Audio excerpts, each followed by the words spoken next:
I am losing myself, just so I won't lose you. There is a form of compassion that does not illuminate, but imprisons. A kindness that looks like virtue, but corrodes from within. Schopenhauer already sensed this. When we feel too much, when we immerse ourselves too deeply in another's pain, we end up carrying a burden that was never ours. The act of caring, noble on the surface, can become an invisible cage. And within that cage, both the one who gives and the one who receives become prisoners of an unequal exchange. The paradox is subtle and cruel. Many caring too much is many times a way of running away from oneself.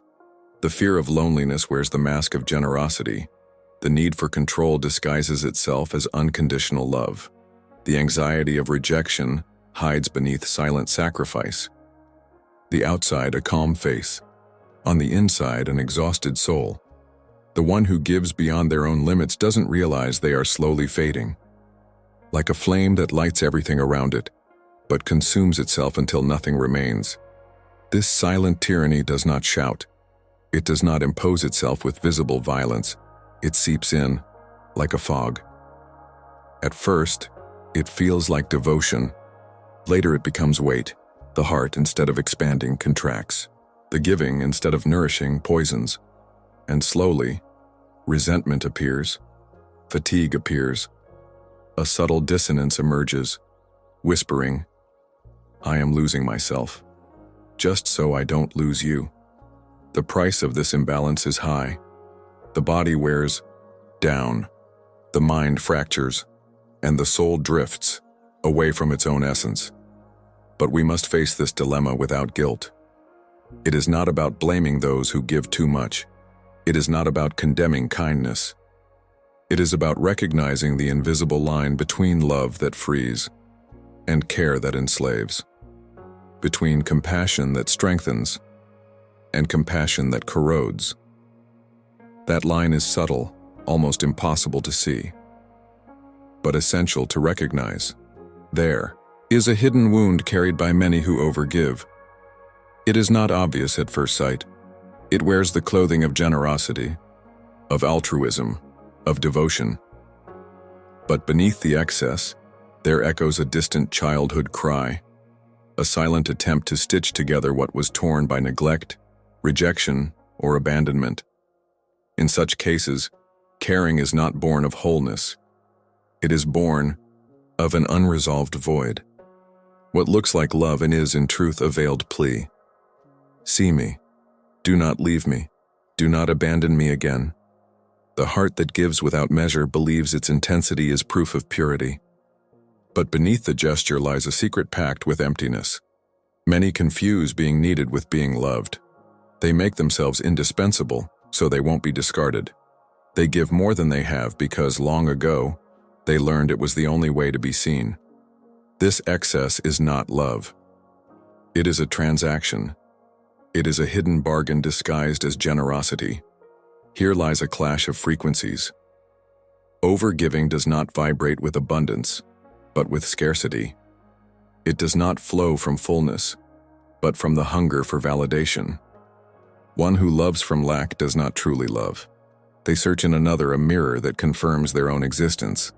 This is the trap of self-erasure, calling it service, when in essence, it is self-denial, disappearing in order to sustain another's light. But a flame that burns out lights no one. A self that dissolves cannot hold a relationship. The spiritual mistake lies in believing that love demands self-destruction. It does not. True love never demands that price. There is another trap, quieter, more dangerous. It does not come from the mind alone. It comes from the body. Each act of giving, each self-sacrifice, releases dopamine and oxytocin. The body registers it as pleasure. It is the helper's high. But like every chemical high, it asks for repetition. It becomes addictive. The person unconsciously seeks out more chances to sacrifice just to feel that relief again. What should be virtue turns into compulsion.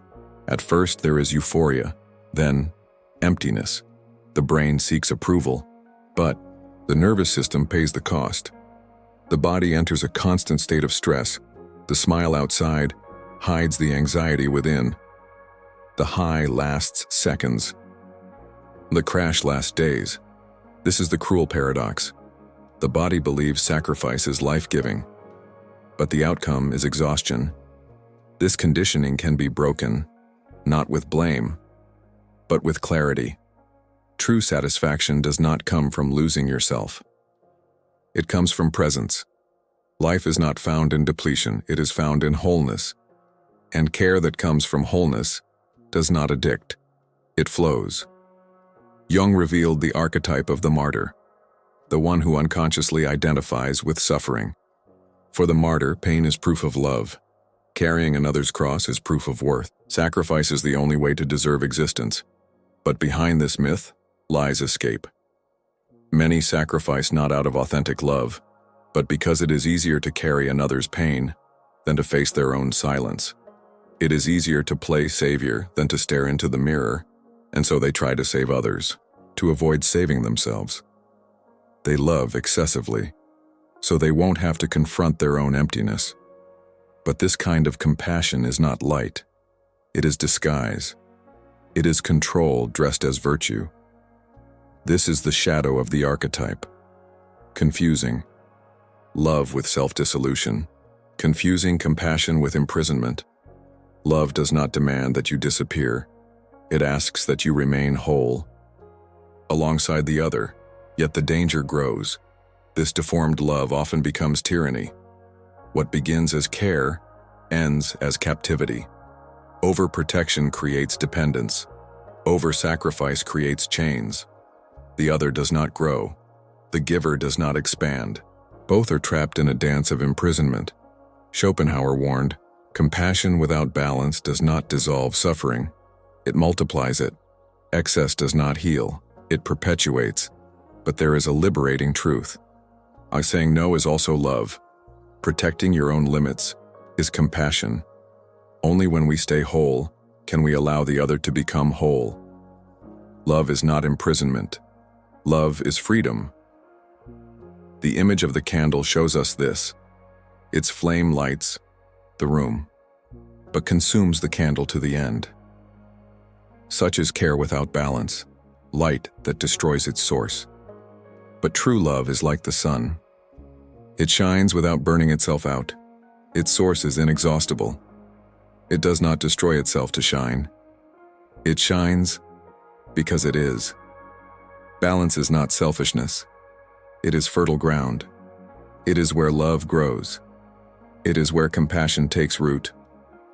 Only within boundaries and can giving become abundance. Wholeness is more magnetic than martyrdom. Love does not need self-destruction to be real. It is not the flame that dies. It is the fire that multiplies. Jung called this individuation. Integrating. The shadow, recognizing hidden motives, turning pain into awareness. Compassion born of fear enslaves. Compassion born of authenticity frees. Love born of shadow becomes tyranny. Love born of wholeness becomes expansion. The path is not rejecting compassion. It is purifying it, not closing the heart, but opening it with clarity, not denying care, but recognizing its limits. To love deeply without abandoning yourself is the highest spiritual act. Love is not the fire that consumes. It is the hearth fire that sustains warmth, that keeps life alive, that glows without destroying itself. This is the essence of conscious compassion, to be a flame that lights without burning out, to be a presence that sustains without imprisoning, to be a love that frees, because it is born of wholeness.